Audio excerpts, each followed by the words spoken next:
Hi, this is Carrie from Cookbook Divas, and I just checked out this botanical baking book from my library, although it looks like the type of book I really like to read in January, February, when winter's been long and dark and cold and I just want to think about spring and flowers.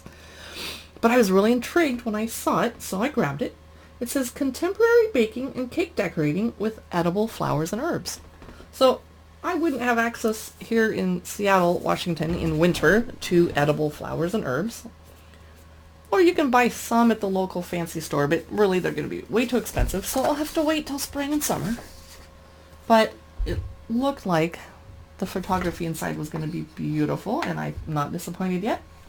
It's by Juliet Sear, and it's from Sew and Sew Publishers, spelled like the sewing needle.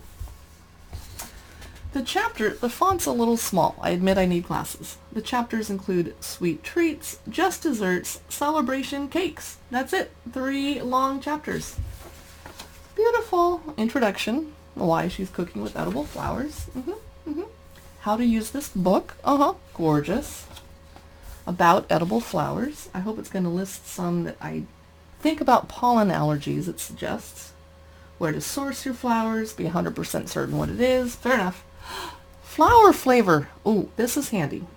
This is probably something that a website on edible flowers would have, but I don't want to look on a website. I want to look in a nice paper cookbook because that's the kind of nerd that I am. Cucumber flowers. That never even occurred to me. But if you pick the flower, then you don't get the cucumber later, right? Oh, well, that's fine. Fuchsias. Oh, fuchsias are edible. Oh, okay. Roses, of course. Paradise flower. Nice. Storing, preserving, crystallizing edible flowers. These tips are going to be very, very handy. Pressing edible flowers and leaves. Well, that's true. If I press them, I could use them the next year, maybe. Drying edible flowers. Okay, yeah, I could use those next year. Baking basics. Well, you probably don't need to learn baking basics from this person, but that's okay. Just in case you didn't know. Lots of step-by-step photos. I like that. Kind of tiny. The font is kind of tiny. Again, I probably need glasses, but my other cookbooks don't have text quite this tiny. Okay.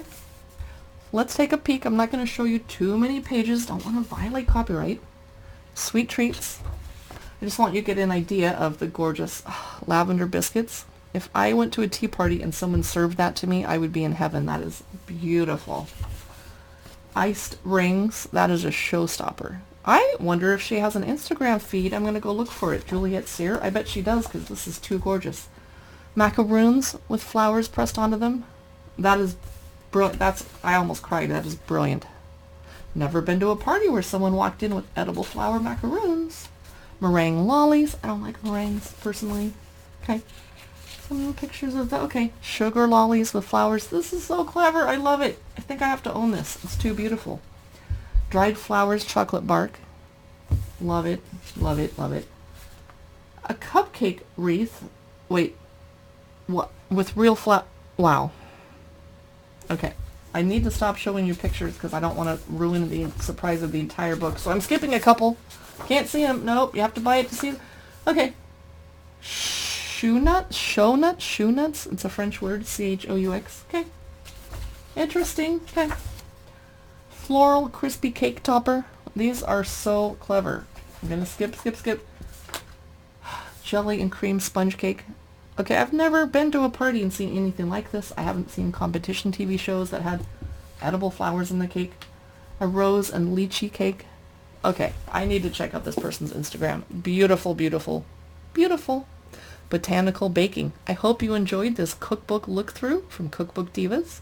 Please be sure to check us out on YouTube, Instagram, Facebook, whatever your favorite method of watching videos is. Thank you for watching.